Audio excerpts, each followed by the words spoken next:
side card. Yeah, some of us are. Either way works. Is my microphone to the other side, that's how we okay. That song functioned as our prelude and as a practice session for those delayed by traffic. So we will all be singing that as our closing song today. Now I will ring the chime. Very wordy. Very wordy.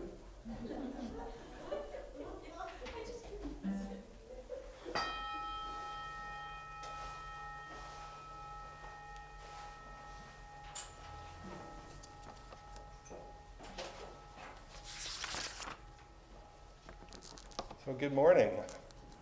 Thank you so much for making our way through the Blue Nose to get here. For some of us, it was a slight delay, and for some of us, it was an extra 50 minutes. So thank you very much.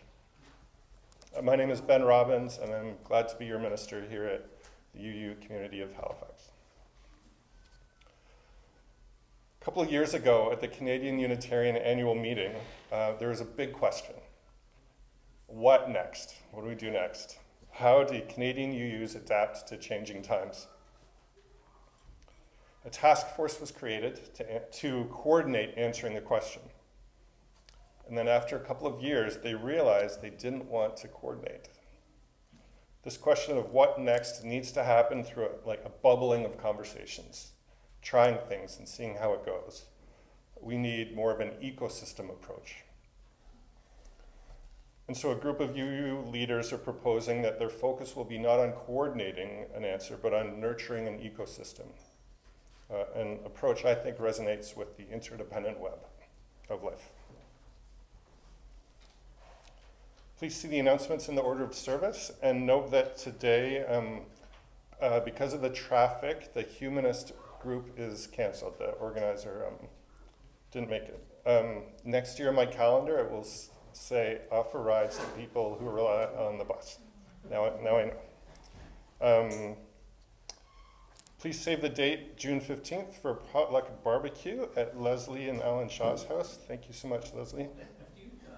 It's their house here in the city. All of the details will be in our Friday emails and in the newsletter. If you don't get the Friday emails, let me know or email the office directly. Now, if you don't want to be on the emails, just let me know and I'll send you the info about the barbecue.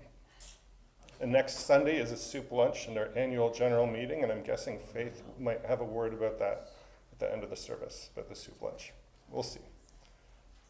Yes, we're still looking for people to make desserts. So if anybody wants to contribute a dessert to the potluck soup lunch, see you later. Thank you. And thank you to our volunteers and staff who make our Sunday services possible. We have Riley Friesen on tech, Tristan Kellaway on keys. Today, Paul and Faith are helping out with music. Thank you so much. And a special thank you today to the volunteers who do all the little things, like picking up litter out front, putting something away. Thank you so much. And now we have Jeff Richardson online with our land and climate acknowledgement. Can Margaret add a quick announcement? Is this possible? 3 sentences, Margaret. Go ahead. Okay. A reminder about the People's Parade on June the 7th. I was hoping to be there today to talk to people about it, but I didn't get there. So just send me an email if you have questions or ideas about how we could dress up for the day or just thoughts about the People's Parade. Thank you. And also a reminder about the national service that's on this afternoon at 2:00. Thank you. Thank you, Margaret. The Zoom link for the national service is at cuc.ca or ask me for it. So let's go to Jeff Richardson with the land climate acknowledgement. Good morning, everyone. We acknowledge that we are meeting today on the ancestral unceded land of the Mi'kmaq people. The peace and friendship treaties of the 18th century remind us that we are all still treaty people. In keeping with our Unitarian Universalist principles, we commit ourselves to collaboratively move towards truth, reconciliation, and equity for the Indigenous, Black, and other marginalized people who experience systemic oppression in our communities. We are also called upon to address the human-caused climate crisis threatening all life on Earth. There's been considerable speculation since the election last week of the new Pope, Pope Leo XIV, about his views with respect to the environment and climate change. The new pontiff has previously made statements calling for the church to take greater action against the destruction of the planet.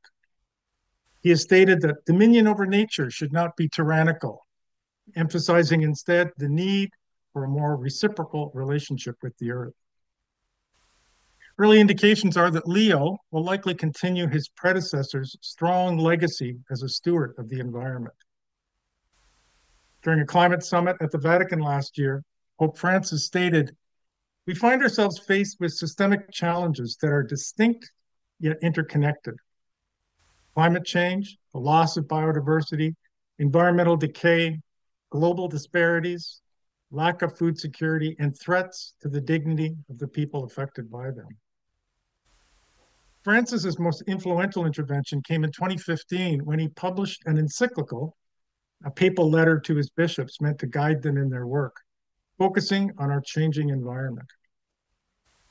In it, he paid special attention to the disproportionate impact of climate change on the world's poorest and critiqued the economic structures that make this a reality.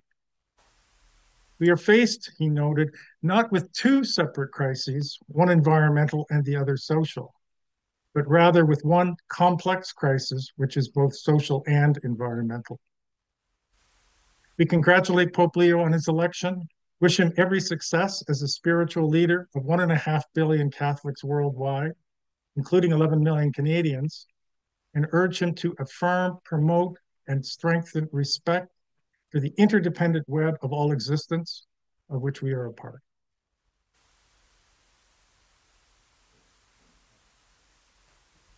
Thank you, Jeff.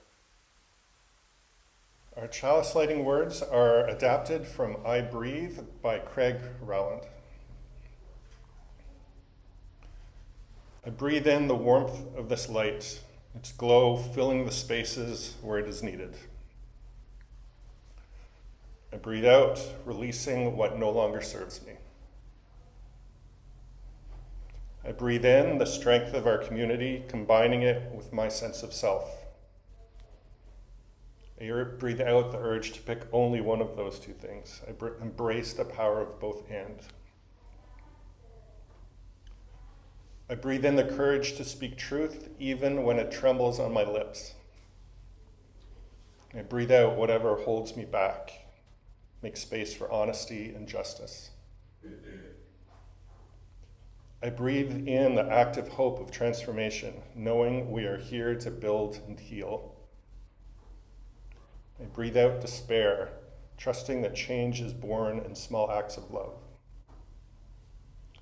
So as we light this chalice, may each breath remind us of the sacred rhythm of life, the pulse of creation, and the power we hold to shape the world around us.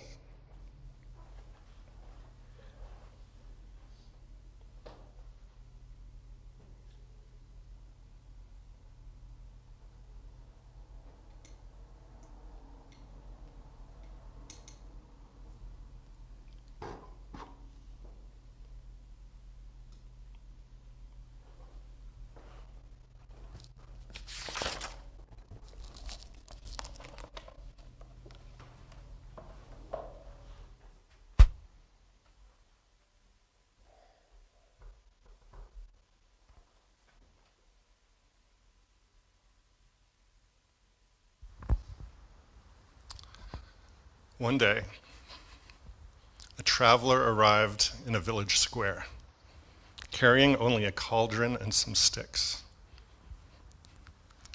She got water from the well, filled the cauldron, started a fire underneath.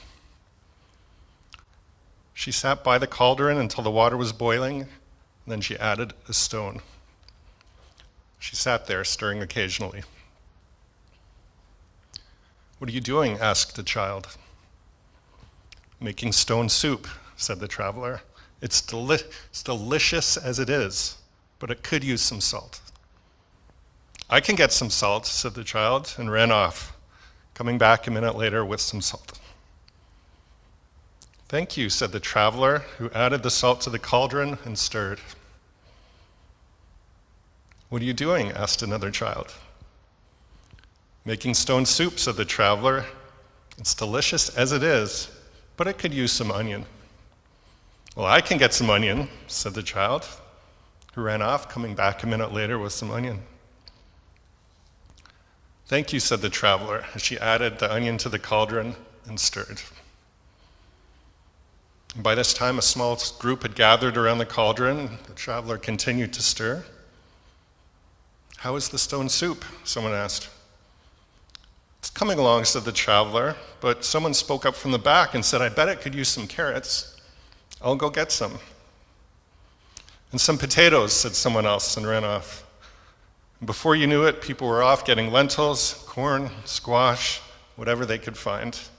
It all went into the soup. "How is it?" someone asked. So the traveler tried the soup, said, "It's pretty good, but it could use some music." "Well, we can make music," said a couple of voices. "And some fireworks," said the traveler. "Could use some fireworks." So the village pyrotechnic ran off. "I have an idea," said a child. "Costumes."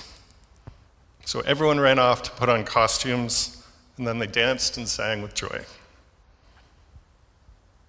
The traveler paused from stirring the soup, invited someone else to take a taste.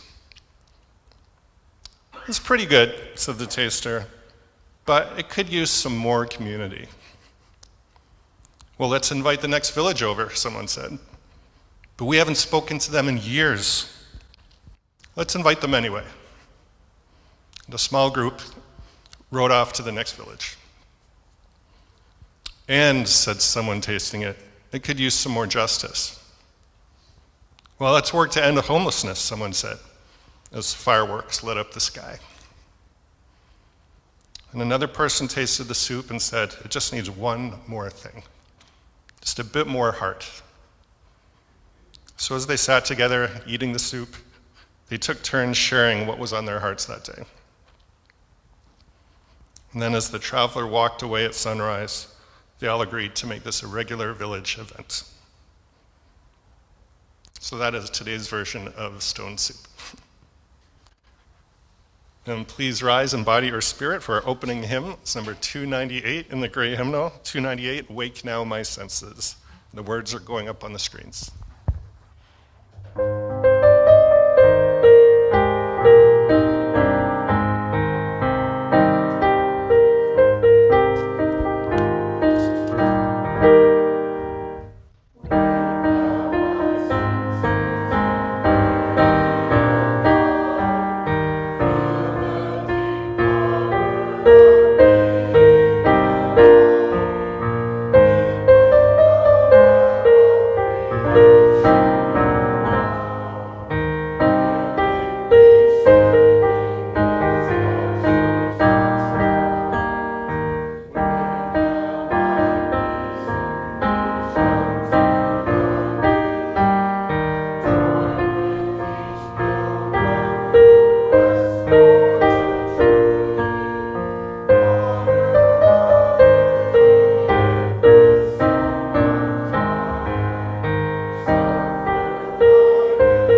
And we now have a time for joys, sorrows, and complex truths.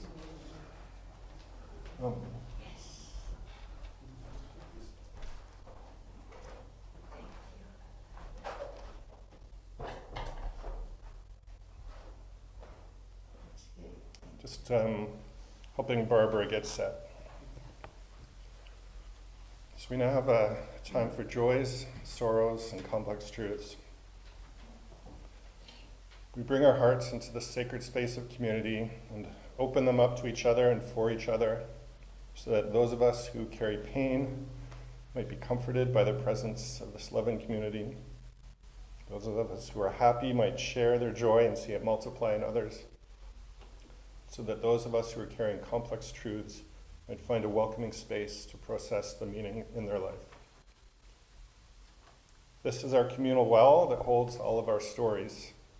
The water can remind us of our connection to all of life and to the earth itself. So if you have a joy, sorrow, or complex truth in your heart to speak into the community, I invite you to share and place a stone in the well. And you might also place a stone in silence. And if you're willing to speak from near the well so that those on Zoom can see, that's appreciated. We have Gina online. Let's go to Gina. Hi. I have a complex truth and a sorrow. The conflict between Pakistan and India resulted in civilians being targeted, their homes destroyed, and the missiles came and drones came to the city where my mother's sister and her husband live. They were in London, and it wasn't near their neighborhood, but other neighborhoods got destroyed. And for a few days there before the ceasefire, I was very upset, and I was glad they were away in London rather than in Pakistan, because I didn't know if the missiles or drones would reach their neighborhood. And I have relatives both in India and Pakistan, so whatever each side does, it could affect my relative. I'm happy there's a ceasefire now, and that the conflict didn't go on too long before other neighborhoods were hit. But civilians died. Civilians died on both sides, and that's quite upsetting. So I just wanted to share that. Thank you.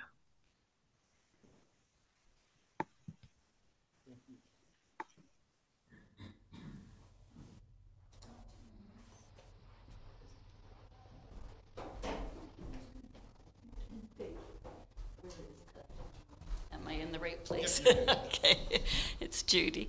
I have a funny little joy. I was reading an article about Pope Leo, who apparently is descended from Sicilians and those from the Caribbean.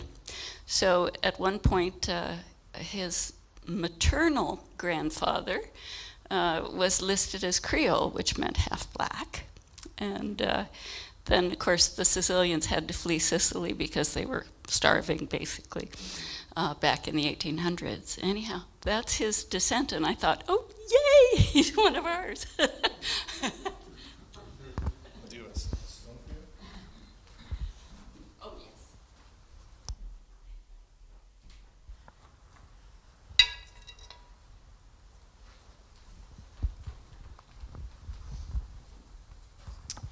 It's a joy to be here, and I'd like to put a stone in for my 98-year-old great aunt who is dipping her toes in the water, swimming to the other side.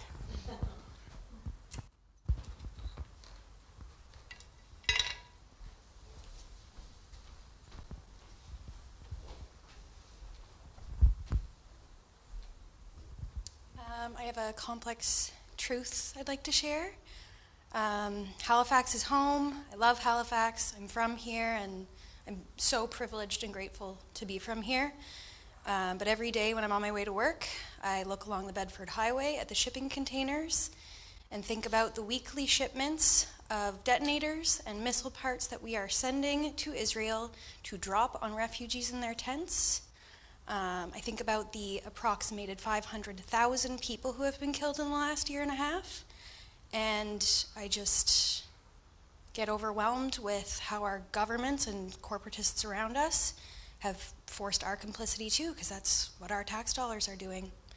And sometimes it's too much to sit with without saying something, so I'm really grateful also to have this community to share that with.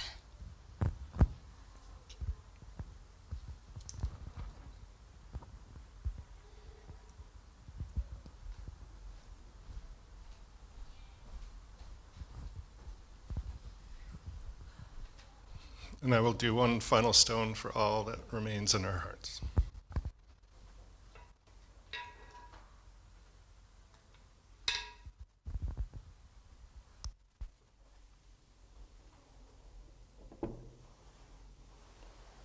We now have a musical meditation. It's called Precious Human Life, and Riley will play a video on the screens. The lyrics are words from the Dalai Lama. So Riley, go ahead when you're ready.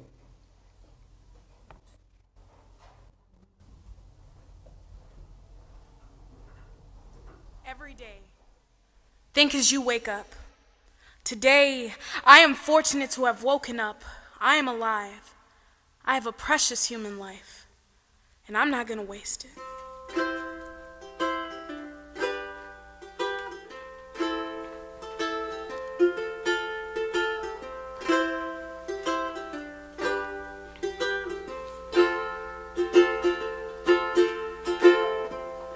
Every day, think as you wake up. Today I am fortunate to have woken up. I am alive, I have a precious human life, and I'm not gonna waste it. Every day, think as you wake up. Today I am fortunate to have woken up. I am alive, I have a precious human life, and I'm not gonna waste it.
Today I am fortunate to have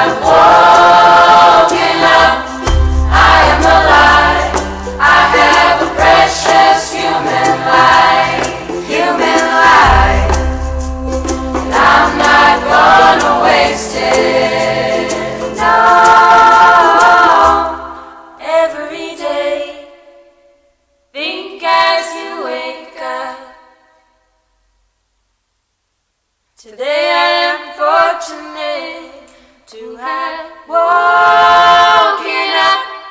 I am alive. I have a precious human life. And I'm not gonna waste it.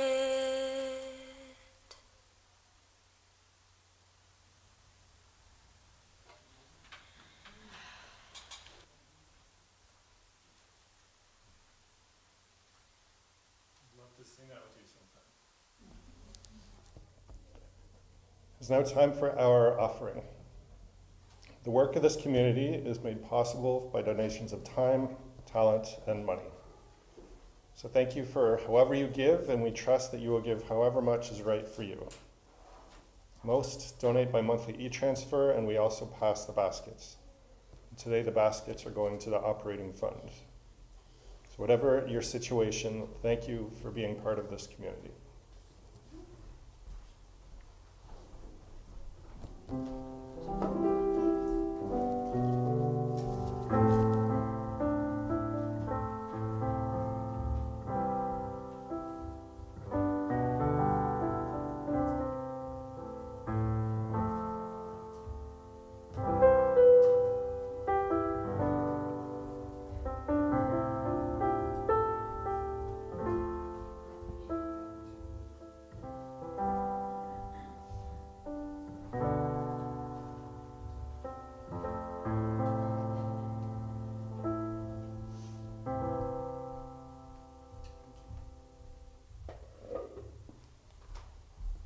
Please rise and body your spirit for our offertory hymn number 1007 in the Teal hymnal. 1007, there's a river flowing in my soul.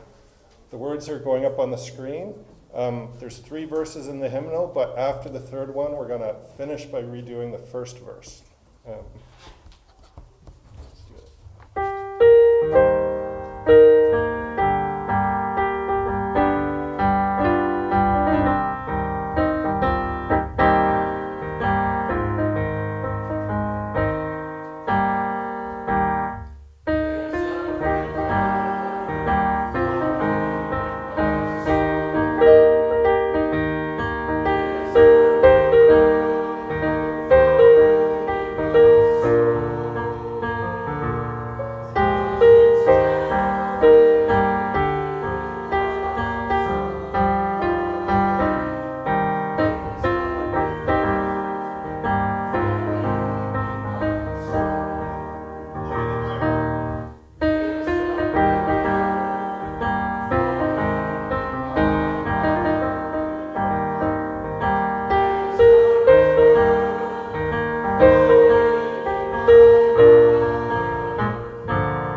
Yes, there it is. I see it. Dipping our toes. All right.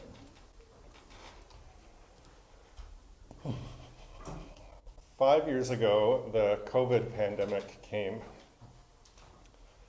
I don't know what it was like for you. For me, it was a bit like a fire roared through the land. So much that we lived for was gone. Some of us lost people very close to us. And in addition to that, the large group camaraderie was gone. A lot of the small group chatter, the potlucks, the concerts, the meetings. So much of human experience was gone. We just hunkered down and we waited. 2 weeks to flatten the curve. It became 2 months, 2 years. So for some of us, it was like a fire roared through and razed the land. I also think of other times in my life where everything changed, like moving for a job, a relationship ends, a justice issue grabs a hold of me and suddenly it's the focus of my life. A new pet or a new child, suddenly everything you've known is gone. Technology writer Kevin Kelly tells the story of standing on the edge of a patch of wildflower prairie and watching it burn. So he watches it burn right to the ground until an untrained observer might think nothing was left, except wisps of dead, charred grass. But Kelly knows better because he has been invited by an ecologist to watch this intentional burn. The ecologist has been studying for decades how prairies came back to life after a fire. Now, a prairie contains many species, and some of these species contain seeds that only activate after a fire. Without a fire, the prairie gets bogged down, it gets stuck. But after a fire, these seeds activate, and it's very subtly to an observer, but they sprout and they grow. And seeds from distant species blow in from beyond the fire. Perhaps birds overhead help spread seeds and fertilizer. The prairie comes back to life. Prairie contains many species, and from year to year, even though the prairie might look exactly the same to my eye, from year to year, different combinations of species will thrive and grow. There's not one stable state of a prairie. So this ecologist played with artificial prairies for decades and found that you cannot control what happens. You can't predict the specific arrangement of species. But with a few principles, a few tricks of the trade, you can help bring a prairie back to life. Kevin Kelly ended up with 9 principles, what he called 9 laws of God for bringing an ecosystem to life. They're described in his book, Out of Control. It's called Out of Control, The New Biology of Machines, Social Systems, and the Economic World. What a title. He's interested in the natural world. He edited the Whole Earth catalog, and he's interested in technology. He edited Wired magazine. He also bicycled across continents, taking photographs, looking for patterns in the natural and the human worlds. So he looked for the principles that make a system come to life.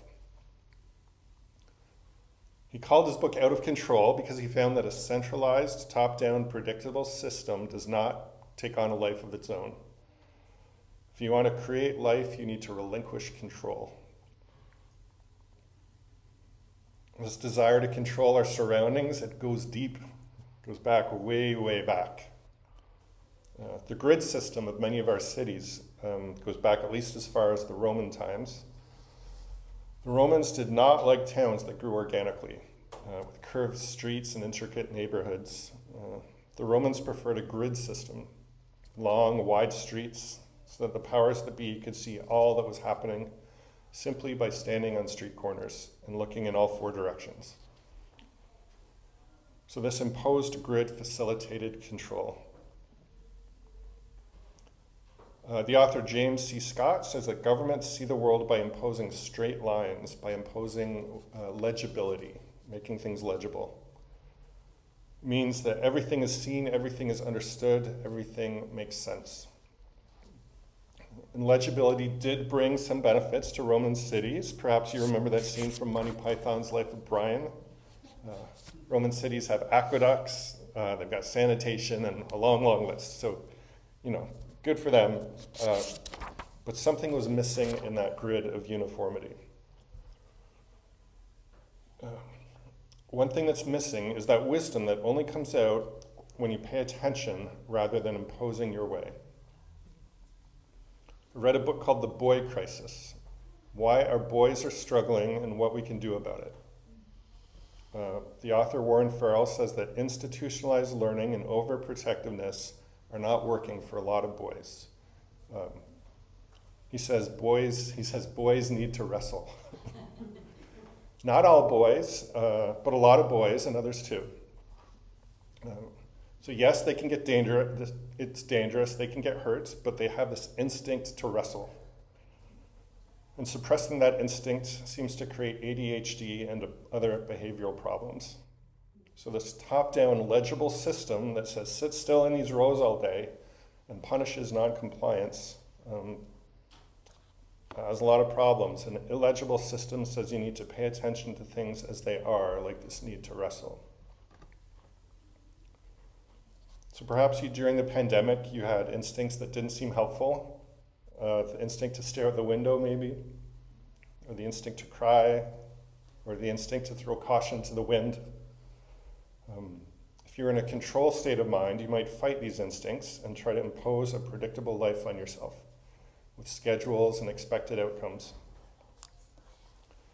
But if you take an ecological approach, you might explore your instincts, explore your patterns, and work with what you've got. I believe in a both-and approach. There is certainly a very important aspect of life that involves scheduling. So technology writer Kevin Kelly explored the ecological mindset and came to understand that there are 9 principles that govern how systems evolve, both ecological systems and technological systems. So as we explore these ecological laws, let's consider how they show up in our own lives, in our neighborhoods, and in the larger world. Let's consider how they can make us feel alive and thrive and grow. Before I get into it, I want to admit that Kevin Kelly is nerdy. He's a big nerd, and that is why I love his writing. If you're not nerdy in the same way, there are many good ways to be nerdy. You might prefer this other book. It's by Kirsten Bradley. It's called The Permaculture Living Handbook, Habits for Hope in a Changing World. So it's about bringing your life to life in very practical ways. It still has a fabulous list of principles at the start, but it's more hands-on. Okay, Kevin Kelly's 9 laws of generating life. The first law is distribute being, which is a nerdy way of saying have many centers of activity, kind of like a beehive or like parts of the brain, all doing things at the same time. Be decentralized, so your left hand does not know what your right hand is doing.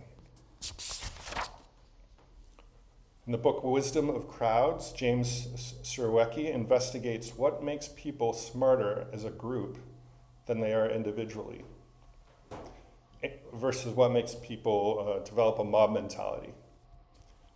He says that crowds are intelligent when there is independent thought, people are thinking for themselves. Crowds get stupid when everyone is intellectually united. So Tim Urban of the blog Wait But Why asks, how do you know when you've stopped thinking? And he says, it's when everyone you know agrees with you about everything. So,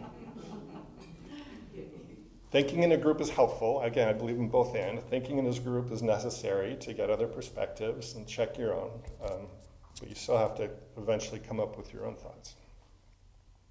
So UUs are very good at distributed being, very good at this. We're decentralized in our bones. We don't have one theology. We have humanists, theists, pagans, naturalists, mystics and Buddhists, Jews and Christians, and more. We have thriving small groups, social action groups, music making, and more.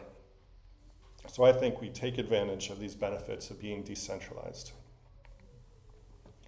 We also take advantage of the benefits of coordination, and I'll say more about that later.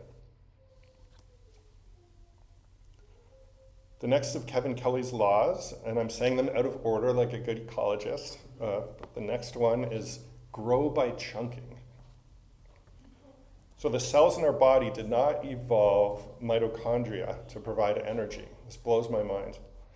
Mitochondria evolved separately and then chunked together with our cells. Mitochondria got protection in our cells, and the cells got energy. Computer programs are also often written in modules that get chunked together. If anyone here was ever part of a commune, was anyone here ever part of a commune of some sort, intentional household or something? If you were, perhaps you remember the challenges communes had of trying to create this new human community from scratch. It is hard to create complexity from scratch. There's a lot of work out. So it's easier to chunk things together that work well. As we grow our youth group, we're starting with a monthly games night, and the next step might be to do a social action together or a sex ed program. Try these different things separately. They might attract slightly different people, then chunk them into a youth group. And that's just an idea. I'm not in control. It's just an idea. The next law is to have multiple goals. While most species are adapted to one ecosystem, humans can adapt to every ecosystem on Earth, from the equator to the poles. We don't do one thing well, so we don't put all our eggs in one basket. Rather, we pursue many goals and many strategies. We adapted to the pandemic by pivoting to Zoom, which has been a big help for many of us. We adapted to the pandemic by doing Wordle, posting our scores. Is that a thing here? People do Wordle here? Okay. Yeah, it connected us. Now we're adapting to economic uncertainty. We are adaptable because we are used to pursuing many goals. Having many goals is in our blood as UUs. We don't just have one goal. Milton Friedman said you can only serve one God, and his God was freedom. And I care about freedom, but I also care about peace, justice, equity, compassion, and more. So we have many values, many goals. So it's a both and attitude, not either or. The next law is to maximize the fringes, maximize what's going on the edge, or what happens where one thing meets another thing. So a riverbank where a river meets a field, the riverbank is much more alive, much more complex than the river or the field is. Life flourishes where differences meet on the edge. So again, UUs are fabulous at this. We don't isolate from other traditions, we encounter them, and this encounter is rich with life. We value discussion among differences of opinion, not pushing our views. So dialogue, not isolated monologues. We value the full range of the human experience, not boxing ourselves in. And perhaps you don't always remember to live on the edge. You shy away from meeting your quirky neighbor. You know, they're a little unpredictable. Maybe this week you'll risk saying hello. If you've ignored a possible interest because it seemed like not who you are, maybe you want to give it a try. Expand your edge by engaging with others. We're not going to get to all 9 of Kevin Kelly's laws today. The last law we'll look at is that change changes itself. Each new way creates new opportunities, so change is a positive feedback loop. As Adrienne Marie Brown observed, how we treat each other one-on-one changes who we are as a community. Where you put your volunteer energy changes this congregation, opening up even more possibilities of change. Change is a powerful force. Small changes from year to year can compound over a decade or more until the system becomes unrecognizable. Prairie becomes a forest. And this is why we need to be careful with change. So in addition to Kevin Kelly's 9 laws of ecosystems, I would add that we sometimes need to coordinate. Church is partly an ecosystem, partly an institution. We make commitments that an ecosystem does not make. We make commitments to justice, compassion, truth, equity, right relations.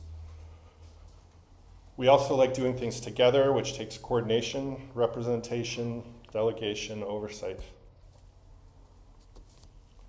There's also coordination in nature, like all the trees that all drop their acorns at the same time, which is pretty cool. So coordination can happen within nature too. There's coordination in our DNA and in our church, in our community. So with that caveat that we are more than an ecosystem, with that understanding, I invite us to consider how we could more fully connect with ourselves as an ecosystem. We could have more distributed being. Take the initiative yourself and create the event you want to happen. Let things bubble up. Just make it happen. Grow by chunking. Take two things that work well and bring them together. And that could be like, oh, a work party is great, an ice cream party is great. Let's put those together. We're doing that with soup in the AGM, actually. Yeah, chunking. Have multiple goals, switch from either or thinking to both and thinking. And maximize the fringes. Engage with neighboring beliefs, rituals, people, ways of being. And then ride those waves of change while staying grounded in what matters most. So I've been imagining, what would it be like if we were the church of the holy ecosystem? What would that be like? What if we really dove into these 9 laws? Or what if we created a weekend together based on these 9 laws? So this is an idea, just throwing it out there. What if in the fall we have a weekend here where we create a schedule in a decentralized way, like as an unconference, if you've heard of that. And we might end up singing together, playing games together, planning social action together, meditating, hiking, making art, just doing whatever activities bubble up from the group. In each room, something different might be happening, or sometimes everyone all together doing something. So if you like that idea, let me know. Maybe we can play with these laws as a community. And you can play with these laws in your personal life, not as another burden to carry, God, it's one more thing, but as an experiment that is meant to make life richer and more easeful, more connected. So if you're going to try that, let me know how it goes, or if you could use a hand. So if you feel like in recent years a fire has swept through life, let us grow back the prairie. And let's take a few breaths in silence to digest that, and then I'm going to invite thoughts on wherever your mind went during the reflection. So take a few breaths, and then I'll notice if someone's ready to talk, share their thoughts.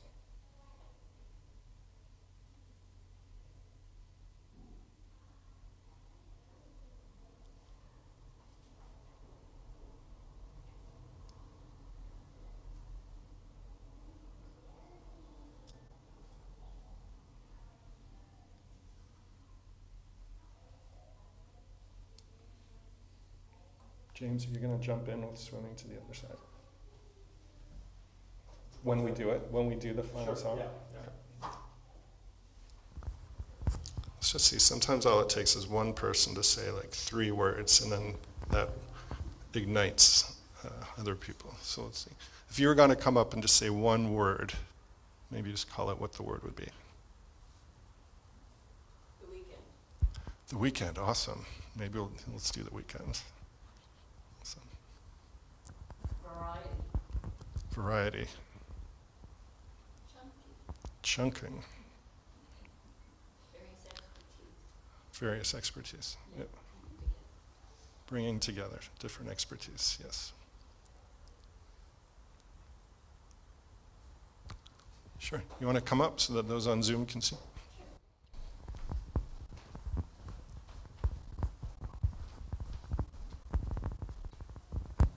I think it's a really important analogy to say this is kind of an ecosystem. But I think one of the things that sets us apart from an ecosystem is our ability to resist circumstances instead of just adapting to them. Adaptation is very important, but I think there are some things where we actually can draw a line and say, we'll adapt to these things. But when do we put our foot down, and when do we resist?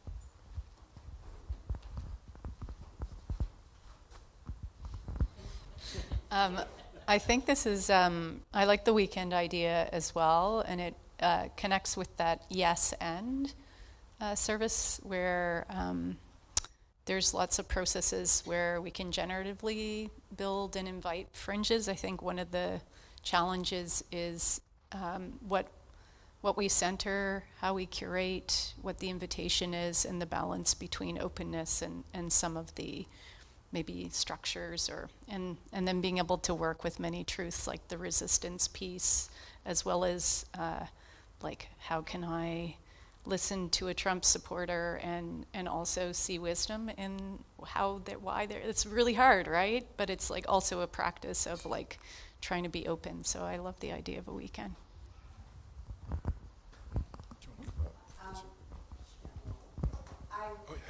I think you can hear me. Oh, those folks can't. All righty. Up I get, but it won't be pretty.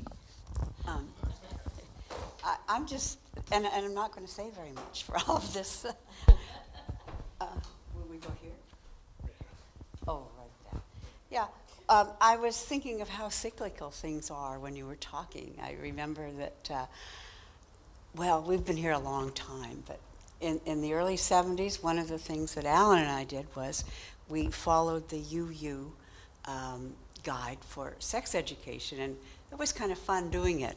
Our own children joined because they wanted to just make sure we weren't too embarrassed. We also had, when you talk about weekend, we had something called the retreat.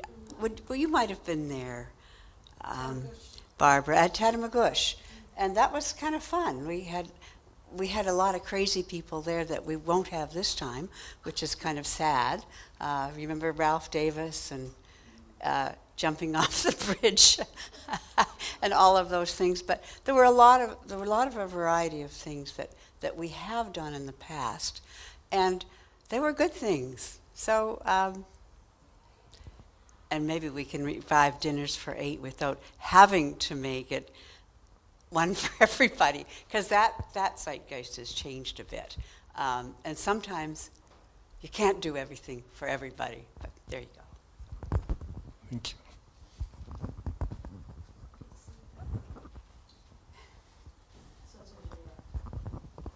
So that was a comment on, if you want to host a dinner for 8, does that mean you become responsible for ensuring everybody in the congregation gets a dinner for 8? And my own view is, if we had one dinner for 8, that would be amazing, and then next month we'll have 2 or whatever. Let it grow like an ecosystem is my personal view.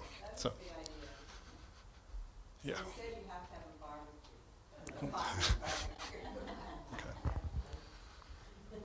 The conversation will continue, but right now, please rise and body your spirit for our closing song. It's not in the hymnal. It's called Swimming to the Other Side. It's by the band Emma's Revolution. The lyrics are going up on the screen. Emma's Revolution is named after Emma Goldman, who, among other things, said, "If I can't dance, I don't want to be part of your revolution." Thank you to our pickup choir and after choir for helping with the song. The 4th verse will be only sung by our song leaders. So Riley, do you mind skipping ahead to the 4th slide just so that people know what to expect? So this says soloists only. And then the 5th slide, it's back to everyone singing. The 6th slide is the same words, but over top it will be layered by the soloists. Okay, go ahead back to the first slide. Sure. Let's do this.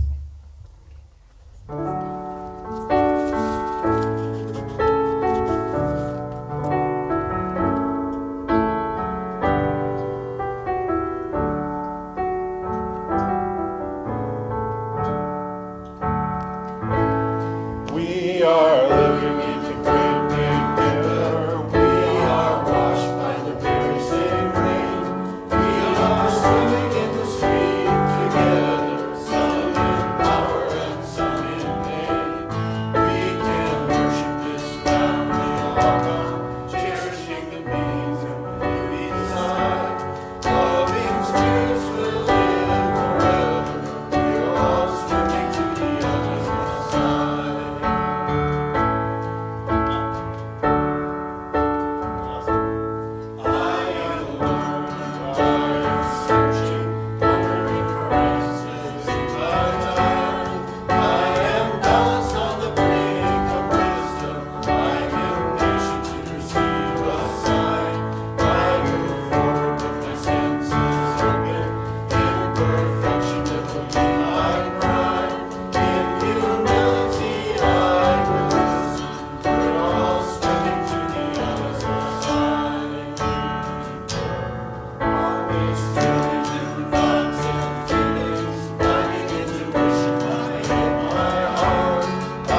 So it's time now to extinguish our chalice. As we swim into our week, may we carry with us the warmth of compassion, the glow of love, the fire of commitments, and the light of truth.